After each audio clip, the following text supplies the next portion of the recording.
My boss let me borrow his car. Written by iloveallthebacon. Featuring Jolibe Arts and AngelCore VA. My life has always been mundane, mediocre at best. So when I landed my current job, I was equally ecstatic and confused. Why had they chosen me, of all people? Not only did I lack the stellar qualifications that the other applicants had, but I was also dressed much worse than everyone else in the room. These guys had expensive, obviously tailored suits, while I was wearing a simple button-up long-sleeve shirt and some nice dress pants.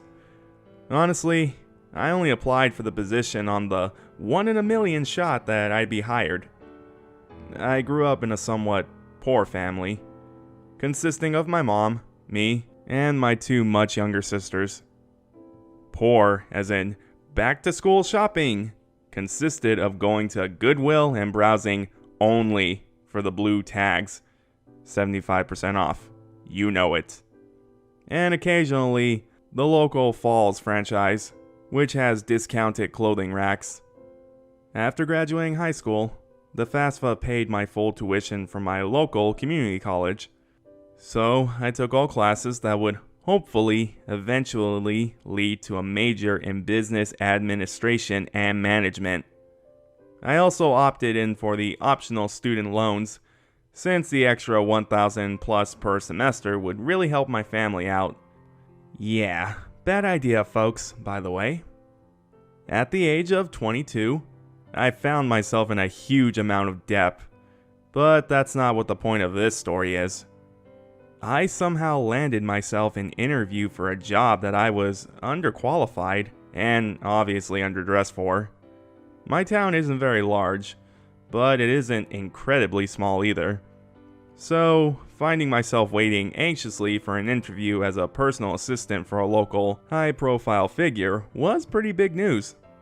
Let's fast forward through the boring stuff. I got the job.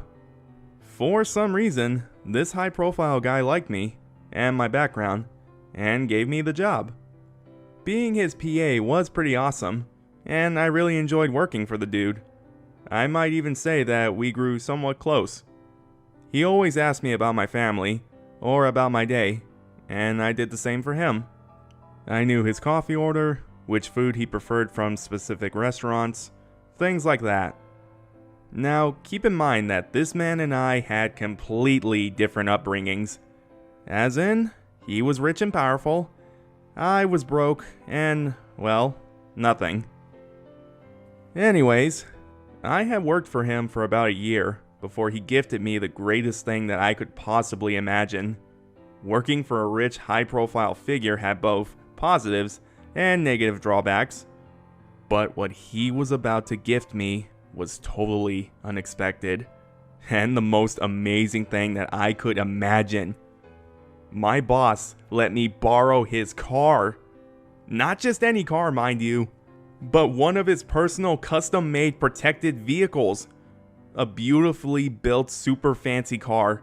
The brand doesn't even matter. The car was absolutely gorgeous. As his PA, I had chauffeured him a few times in. But imagine my shock when one day he randomly said, "You know what, Cade? Take the car after you drop me off. You're off for the next few nights, right? Take the car and have some fun." I was a bit thrown off, to be honest. This vehicle was one of his specialty armored cars, custom built with bulletproof windows and sides, airless, never flat, tires. The sort of thing people like him have to travel in. But on top of that, it was a super fancy, sleek type of car, with the doors that open upwards, built-in TVs, cooled champagne in the back, that type of thing. Fuck yeah. I drove that expensive bitch around like I owned the town. That beautiful, sleek car opened up so many emotions inside of me. I almost felt like I owned the town. Until the alert anyways. It was around midnight. I was still cruising around town, showing off my new car when the radio station cut in with an alert. Something about staying indoors, maybe the weather. I wasn't really listening. I was checking out the girls walking down the busy College Bar street. It wasn't until a few more emergency alert cut-ins, practically every 5 minutes it seemed, and no girls responding to my awesome new car, did I pay attention to the monotonous voice coming through the speakers. This is the emergency alert system. This is not a test. All residents in Maybrook County are advised to remain indoors and do not interfere with any police business at this time. Please stay indoors and do not leave your home for any reason.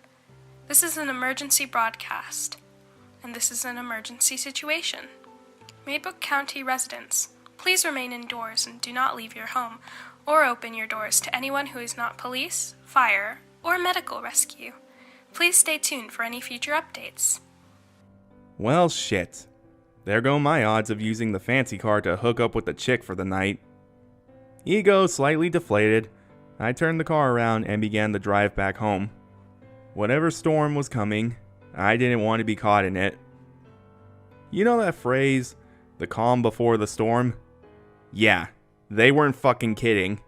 As soon as I exited the lively college area, everything was dead quiet. Like there was absolutely no sounds in the night whatsoever. I'd even rolled down the window to check. The only sound was the quiet crunching of wheels on asphalt and the hum of the engine. I pulled into my driveway at 12:30 a.m. I hadn't seen a single other car, so I suppose everyone was taking the alert pretty seriously. I opened the front door quietly, not wanting to wake my family, but I needn't have bothered as they were already up. My mom and 2 sisters were huddled on the couch, watching the TV silently. As soon as I entered the room, my mom shot off the couch and hugged me tightly. Shit, Kate. I was so worried about you. Why didn't you answer your phone? She not so much whispered as hissed in my ear. What? Oh, sorry. I guess that it's still on silent from work, I responded meekly, before stepping back from her embrace and pulling my phone out of my pocket. Yep, silent mode. 3 emergency alerts and 6 missed calls. I mean, I only got off work at 9, so... Have you seen these alerts? My mom asked, this time in a much nicer whisper. Oh yeah, some kind of storm or something? I really think that it's worse than they're saying. My mom's worried whisper was cut off by the familiar jarring screech of an emergency alert blaring through the TV. This is the emergency alert system. This is not a test. All residents of Maybrook County are now instructed to remain inside of their homes and do not leave for any reason. This is an emergency broadcast. This is an emergency situation. Residents of Maybrook County, please pay close attention to the following instructions, as they are vital to your safety. Do not leave your home. Please secure all entrances to your home. Stay away from all doors and windows. If possible, relocate your family to your basement or attic with adequate food and water to sustain you for at least 3 days. Do not open your doors to anyone who is not police, fire, or medical personnel. Please stay tuned for future updates. My mom turned to me with a worried look. You see? Something's going on. Okay, calm down, Mom. Probably just a really bad storm, and they want us all away from all the windows, alright? Just relax. I put a reassuring hand on her shoulder and gave her my best, be reassured smile before I set about the house, checking each door and window to be sure that they were shut and locked. I thought about putting tape on the windows, like they do in Florida during hurricane season, but decided against it. My mom had nestled herself back in between my sisters on the couch, so I figured that she was in a mild form of shock. Alright, so it really was up to me. I went into the kitchen, grabbed the 30-gallon garbage bag, and began to fill it with our pantry items. Cans, crackers, pretty much anything in the pantry went into the bag. Would the electricity go out? Maybe. Better safe than sorry, I guess. I went and found the big blue cooler that we had used that one time, and only. We took a trip to a lake or something, and brought it back to the kitchen. I wanted to fill it with ice from the fridge dispenser, but there was no way I could stand there and hold it for that long. Okay, plan B, rig a device. I eventually settled on a heavy candle to hold back the lever as I went back to scavenging my kitchen. Plates, bowls, utensils, the electric skillet, in case the power didn't cut out, a ton of tea light candles, in case the power did. Although, I was slightly concerned as to why my mother had hoarded so many tea light candles. Once the giant cooler was half filled with ice, I nestled in as many freezer and fridge items that I thought would be helpful. Some raw meats, if we could still cook, lunch meat, cheese, drinks, milk, you get the picture. We thankfully had a basement, and I was determined to protect my family and not let anyone leave it until we were safe. After lugging down nearly 3/4 of our kitchen's contents, I went back upstairs and collected my family. We're gonna stay down here until the alert is over, okay? I told them in my most reassuring voice, which I think I was nearly perfecting. But where will we sleep? My 11-year-old sister whined as I led them all to the basement door. But where will we pee? My 9-year-old sister whined as I led them down the basement stairs. But how will we see the alerts? My mother whined once we reached the basement. Well, fuck. Okay, to solve the first problem, I lugged down the mattress from my room and the mattress from my mother's room. Both queen sizes should fit us all, right? For the second issue, I placed down an old 5-gallon bucket and very reassuringly explained that it was either this or sneak back upstairs. At least until/if we lost power. For my mother's request, I brought down the TV from my room, and I repeatedly reassured her that my phone has a mobile hotspot, so if the power did go out, I would still have internet access. Either way, I figured that we were almost certainly safe from nearly anything with our setup in the basement. At least until the emergency broadcast upgraded its warning, and my mom flipped out. It was maybe 24 hours after the initial broadcast, but honestly, who can really understand time when trapped in a room with no windows or natural lighting? Of course, I could tell the time from my phone, but basement time seems different from actual real-life time. Anyways, we were down there for at least a full day, but thankfully, we had power so we were still eating hot food. Unthankfully, I was cramped in a not-so-large area with my 2 little sisters and mother. Just picture it. Mother fretting about nervously whispering to me, my 2 sisters bickering over every little thing, despite the fact they had access to entertainment on my tablet. It was sometime in the evening when the broadcast blared through. Up until this point, the same emergency alert had been silently replaying the same message. So when this update came through, with the jarring emergency sound no less, it was a welcome, but also troubling change. This is the emergency alert system. This is not a test. All residents of Maybrook County are ordered to remain inside their homes and are not permitted to leave for any reason.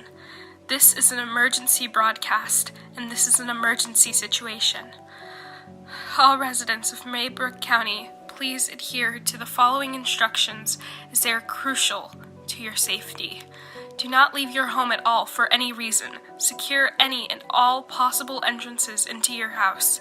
Stay away from all doors and windows. Turn off all lights in your home and keep all sounds to a minimum. Relocate your entire family to your basement or attic with adequate food and water to sustain you for at least 3 days. Wait there for possible instructions. Do not open your doors to anyone who is not police, fire, or medical personnel. Please stay tuned for future updates. As mentioned before, my mom freaked out. As mentioned before, I also freaked out. At this point, Whatever was happening was obviously more than a storm, right? So what the fuck was going on? Lights off, keep quiet, don't open the door? Yeah, I'm not naive. This was no storm. This was the zombie apocalypse. Throughout all of the alerts, they were specific to my county, so maybe other places were safe. That seemed logical. Alright, so then fuck the alerts and warnings. I obviously needed to get my family out of this place, and fast. Even if it wasn't the zombie apocalypse, it was still something serious. Obviously worse than a storm. That seemed obvious. That was my reasoning, at least. As the alert began to repeat its broadcast message, I exchanged a quick glance with my mom before saying, "Alright guys, how about we get out of here?" To where? One sister asked, and at the same time as the other sister said, But why? "Because I think it'll be safer, and because maybe we can find a place where we aren't all cramped down here peeing in a bucket, okay?" Basic response, I know, but at least it quieted my sisters for a little bit. As stealthy as I could, I moved our garbage bag full of pantry foods to my boss's, my new car, and at the same time carefully observed my neighborhood. The sky had that weird reddish glow that it gets in the evening, and the streets were eerily quiet, but empty. Okay, proceed. Sneak the cooler to the floor of the back seat. This car had some serious legroom. Again, silent empty street. Good. While I was doing this, I had my sisters and mom grab some clothes and throw them into a large garbage bag. My family had no use for suitcases, so garbage bags were the best option, of course. I grabbed a few clothes myself, along with my tablet, laptop, and chargers, and brought them out to the car. After looking around and making sure it was still safe, I loaded my mom and sisters into the car. It may have been illogical thinking, but at the time I figured that the safest thing to do for my family would be to leave the city, and what better way to do it than in an armored, bulletproof car. Actually, it still seems pretty logical, even looking back on it. It was maybe 6:30 or so when we pulled out of the driveway and began making our way to the main freeway out of town. The neighborhood and side streets that we took were completely desolate, and I found myself wondering if it had really been only a day or two since the alert had broadcasted and people had been outside. The freeway was a completely different story, though. We pulled on behind a long row of cars, all of which had apparently had the same original idea that I had. We waited patiently, unmoving, for about 20 minutes before I patted my mom on the hand to reassure her, my new specialty, then spun the car around in the other direction. If the way out was blocked towards one city, we just tried the way to the other city, right? Wrong. My super original plan was, as it seemed, not so original. As soon as we got near to the city limits, we were again met by a massive unmoving chain of cars. And again, I waited patiently for 20 minutes before taking action. Ask yourself, and try to answer truthfully, at what point would you be willing to break with social norms, like the do's and don'ts that have been drilled into you since pretty much birth? At what point would you find yourself able to operate outside of the typical law and order, the expected behavior that our society has been raised on? I'd like to think that my threshold was much higher, but after waiting in a long line of cars without movement for 20 minutes, I found myself at that point. For the safety of my family, I had reached that limit. I broke the rules. I backed up slightly, then proceeded to drive the car down the median. Okay, so driving down the median isn't exactly breaking the rules, but it isn't legal and definitely isn't something that I would do on a normal day. My mother cast worried glances my way every few seconds, but I didn't respond or acknowledge her concern. Surprisingly, no other car had the same idea that I had, so we were able to drive straight through the endless line of cars. Until, well, nearly the end. We had driven along the row of cars for maybe 5 minutes or so before things began to deteriorate. I was driving slowly, car safety of course, and it wasn't too long before we noticed that some people had gone out of their cars to see what the holdup was. I passed by them gradually as I tried to see what exactly was going on. After a few more rows of cars, the violence started, and thankfully my sisters had fallen asleep so they didn't witness anything. At first, it was just a few people outside of their cars fighting, yelling, and occasionally punching each other. Just their fists at the beginning, but some rows up, the violence grew worse. I didn't experience much since I was driving and trying to keep the car straight, but it seemed like the people on the road had evolved into harsh, bloody fights. A few people even began to hit the side of my car as I crept along, but I just kept moving. Somewhere along the way, the punches had turned into biting, if the bloody mouths indicated anything. But I wasn't sticking around to look too closely. I drove as evenly as I could, doing my best to ignore the violence outside, until I found the reason for the traffic holdup. The police. They had set up a roadblock in the middle of the freeway, consisting of their police cars parked end to end across the street. The officers were standing on the far side of their cars, using them as cover as they fixed rifles on the line of cars in front of them. They were shouting, so I cracked the window just enough so that I could hear them. Return to your vehicles at once! Go back to your residence and obey the emergency alert! Do not attempt to move forward! The emergency broadcast has been issued for your safety! Please return to your homes and do not attempt to leave the city! I had stopped a few cars back from the police barricade, but apparently the people outside of their cars did not heed the officers' warnings. Some of the people who had previously been fighting began to approach the barricade, and as they did, the cops began to fire. I sat staring partially in shock as the gunfire rang out. Bodies were falling to the ground. Some were scrambling back into their cars. Others were still rushing forward towards the officers. Go through them. I heard quietly from the passenger seat. I turned, and upon seeing the same shocked expression that I was currently wearing, I stepped on the gas. They had begun shooting on random civilians, so I felt no empathy as I drove straight towards them.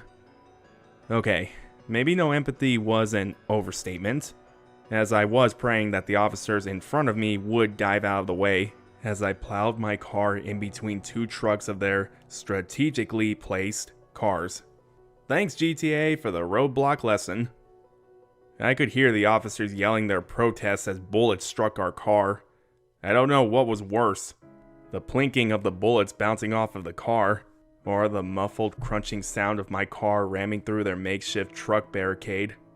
Either way, we had made it through, and our only option was to continue forward. Onwards now, I suppose. But as I drive through the now silent and empty freeway, I can't help but wonder if the barricade that I smashed through was to keep in the danger or keep it out. So, now I turn to you guys. Has anyone else received an emergency alert over the past few days similar to this one? Right now, I can only hope that I'm driving my family towards safety and not away from it.